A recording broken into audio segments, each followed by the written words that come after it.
Good morning. Barry Bryson here. Thank you for joining me for another 5 good minutes.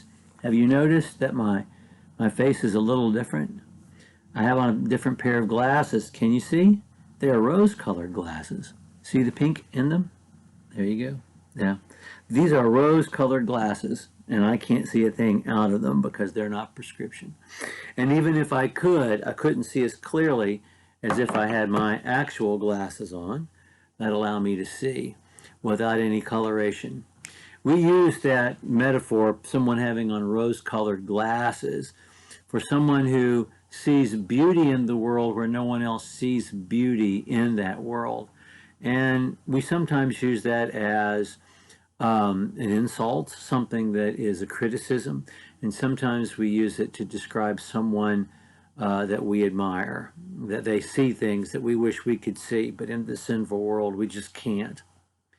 Jesus is trying to get us to put on a different pair of glasses in the Beatitudes. We're continuing our study of the Beatitudes today, and we'll have to take one more session to introduce the Beatitudes. We said yesterday that the things that are mentioned as blessings in the Beatitudes are difficult to see as blessings. How can we think of these things like grief and humility and need and persecution as blessings? And we said yesterday, well, you can't, not apart from Jesus. What Jesus is teaching us to do in the Beatitudes and what we have to do before we can learn anything else.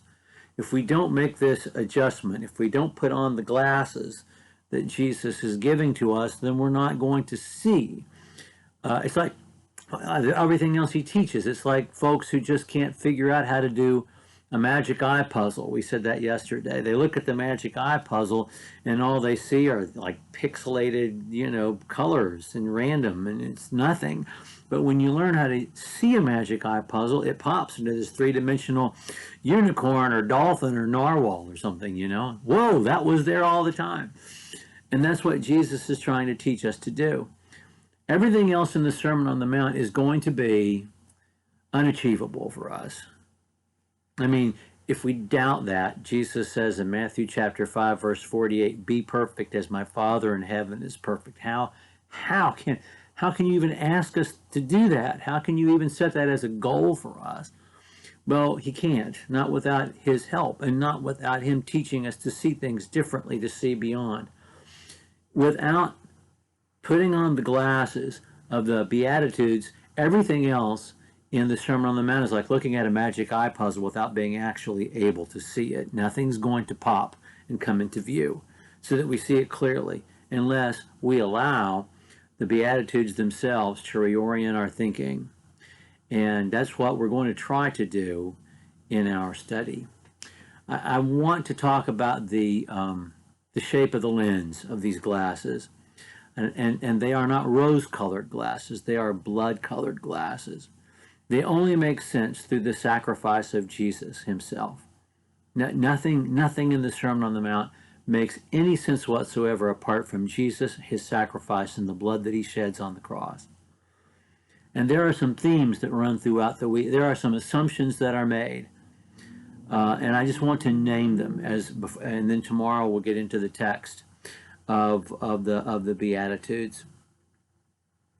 The first is the assumption that God is the source of all, that God is in control, that God will bring about order to his creation. I mean, there is an assumption that God is good, and that God is in charge.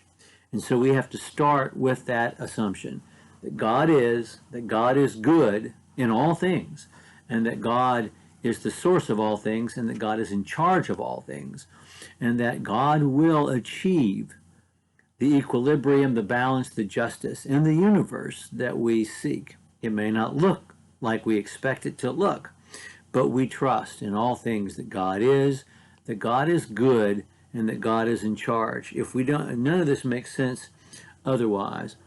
There is an eschatological consciousness from the beginning to the end of the Beatitudes based upon that assumption that we just mentioned, that there will be an end of things, and that God is going to reward the righteous, that there are consequences to putting on these glasses and to seeing the world as it actually is, and those consequences are all good. The things that we see aren't necessarily good, and in the moment that we experience them, they may be the opposite of what we think of as good. But in the end, they are good. And we can see through Jesus that they are good, because what we see through Jesus is reality, not the surface of things, not just the trappings of things or the wrappings of things, but things as they actually are. There is the primary value of self-sacrifice that runs throughout every one of these Beatitudes. The whole notion that that giving yourself to God, and because you have given yourself to God and yield to Him, you give yourself to others. You sacrifice for others. That is the great value. Now, Paul understands this in Philippians chapter 3. We love to quote his last phrase in that passage in Hebrews chapter 3. You know, that he doesn't look at what's behind, he looks forward and reaches for what lies ahead, and we use it as a challenge to keep our goals and to achieve and to be true to your dreams. And what Paul is saying in that whole passage is this: I want to have the full Jesus experience.